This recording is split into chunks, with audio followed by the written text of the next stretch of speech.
Seaweed farming is an emerging industry in Belize.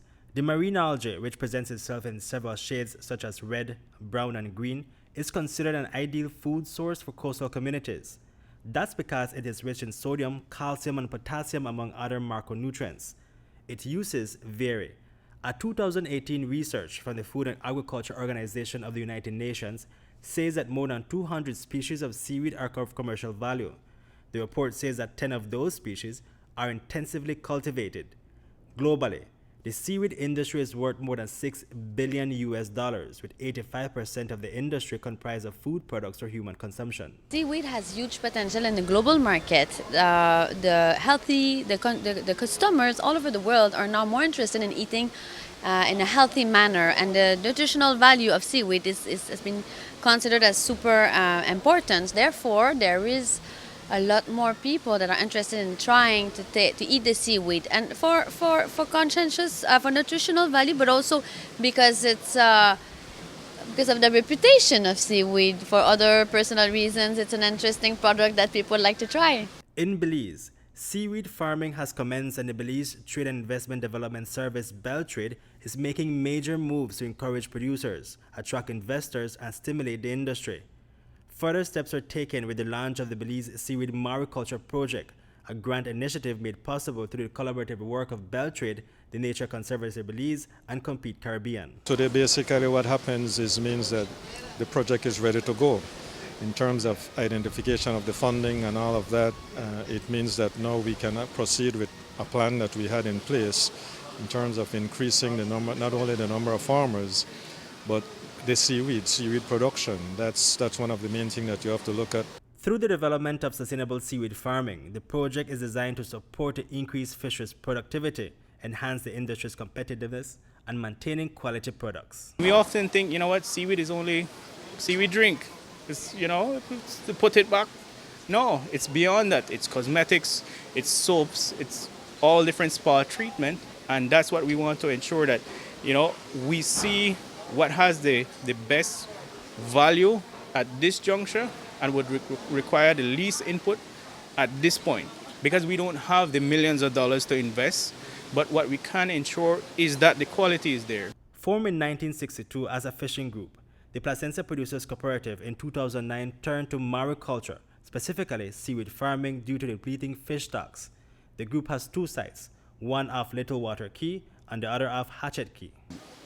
Right now I can say we produce maybe 100 pounds a month dried seaweed, which is probably about 800 pounds dried.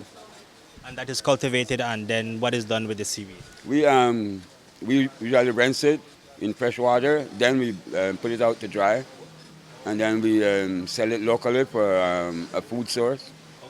So how is the seaweed sold? How many dollars per pound? Oh, right now, presently we're getting 30 Belize dollars per pound. Yeah. Is that good enough for you, sir? Yes, it's a good price. Is there more rooms for farmers to be part of the industry? Yes, because further out behind the main barrier reef, we have large swaths of sandy bottom, where you won't be competing with coral, Is it difficult farming seaweed? No, it's quite easy. There is also the restorative agriculture perspective to it. With a dwindling fishing stock and the increasing negative effects of sargassum, seaweed farming is able to not only protect marine ecosystems, but rebuild it. It's habitat for juvenile spiny lobster and fish, and you go around the farm and you find conch, you find rays, you find sharks, and guess what? You find a lot of fly fishers around that area because you get permit, you get bonefish. You know that there has an increase in sargassum coming in every year, and what the sargassum is doing is essentially taking away the oxygen from the sea to disintegrate, and that affects the ecosystem negatively. But with the seaweed, what it can do is it can to recreate some of the balance that has been affected by the sargassum. Some view seaweed farming as an alternative livelihood for gillnet users. I would encourage them, because instead of, because gillnet is a killer, killed indiscriminately.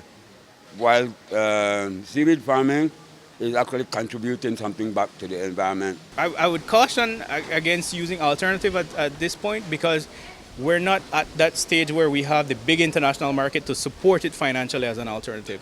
As a supplementary 20% of your time, absolutely. We want it to be an alternative, and that's what we hope to achieve in 5-10 years, but we're not there as yet. The next step would then be to seek an international market to foster exports. The most important for us is that this project can increase revenues for the private firms that are involved, so meaning the farmers and also the businesses that are going to benefit from it. That's the most important for us. This project is particularly interested because it targets vulnerable groups, including women, because women can be involved in the industry as well. And also, ultimately, it will generate exports for Belize overall. Through BELTRAIDE and through its Export Belize unit, we can explore what are those requirements for us to export, because we have a very high quality that can, really that we can get a very high premium in terms of, per pound and that kind of thing. But of course, it means that if we commit ourselves to exporting, we have to continue to produce at the same high quality. The technical assistance grant is being financed by Compete Caribbean, which is funded by the Canadian government, the United Kingdom, and the Inter-American Development Bank. The grant is valued at $200,000. The project is expected to be fully rolled out in the course of 2 years. Reporting for News 5, Hipolito, Novelo.